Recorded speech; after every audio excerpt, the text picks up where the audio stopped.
Andrew sent me a text message the other night asking me if I can spread a message to people so he can get the truth out there. I have an eclectic friend group. I have friends who've campaigned for Bernie Sanders. You are a loud crowd. I also have friends who were arrested for storming the Capitol. I have friends who are vegans. I have friends who are on the carnivore diet. I have friends who are cool, smooth, and charismatic. And I'm also friends with Greg Doucette. I can't wait to start my starvation diet and then bulk and cut and I'll be shredded, look like Brandon Carter year round. But one of my most eclectic friends is a man named Andrew Tate. I've been friends with Andrew and his brother Tristan for 4 or 5 years now, way before Andrew made his meteoric rise to fame and stardom over the last 6 months. Andrew, Brandon Cook, shout out King Keo. King Keo, Andrew. Mr. fucking handsome. Oh, thank you very much, King Keo. Can't wait to have you over here in Romania. I know you're like, I don't like to drive cars. Is it vodka Keo? Andrew has had the most exponential rise in popularity out of anyone I've ever seen in my whole life. However, Andrew's newfound stardom came with a price. For Andrew, that price was people began to make negative content about Andrew in an attempt to capitalize off his fame.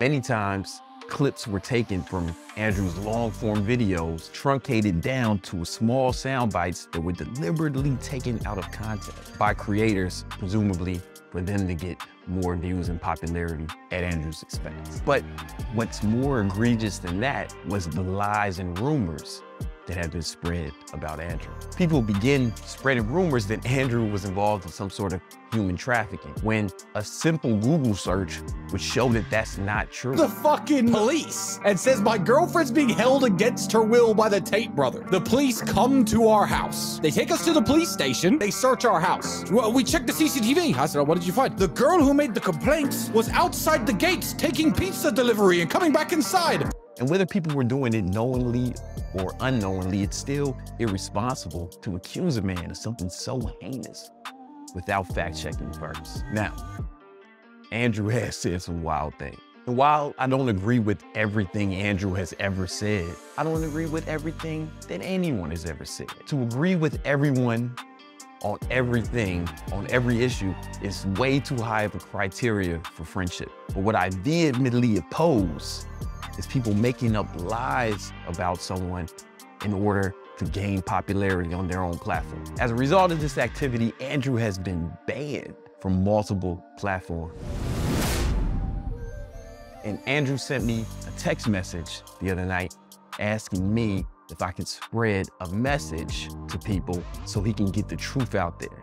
So he put together a video. It's about 90 minutes long, where he explains in detail his side of the story. And I encourage you all to at least hear him out before you make judgment, because it's an ominous sign when someone can just be silenced for mere accusation, or because people don't agree with what they say. I, for one, seek out opinions of people who I disagree with, because I may find out that I was wrong, or I may learn something.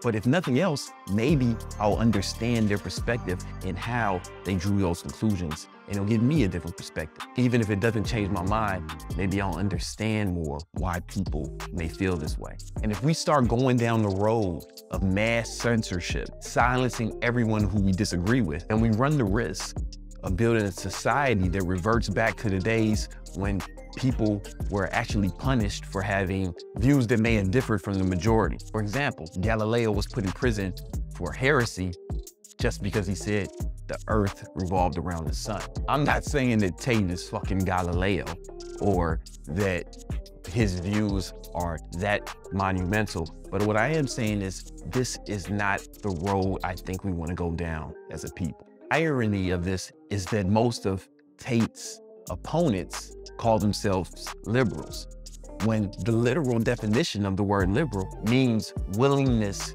to accept behaviors or opinions that are different from one's own. I hope that irony is not lost upon you. Now, if Tate really did those heinous acts that he was accused of, maybe I'd get it. But those are lies. Not only was he vindicated, but he was not even charged. The police said that it was a hoax, that was played on Tate. However, people are still irresponsibly going around spreading that rumor. And I don't know if we want to live in a society when people can get punished just because people said something about them, whether it's true or not. Andrew and his brother Tristan, they're my friend. I encourage you all to watch the video and at least hear his side of the story. Even if you don't like him, at least hear the other side of the story before you form an opinion. The link is below in the description. Man, Carter's Carter would be good with us. Serious G. No, Can no, I just say, he's doing that handstand shit. I'm like, I can't do that. If Brandon drinks, he might lose one of his 12 abs. Yeah. Brandon, you can go with 11 abs, G. Right. I would say, if anyone could get Brandon Carter to drink, I think it might be me. I'm that guy. You know what I mean? I've got that superpower.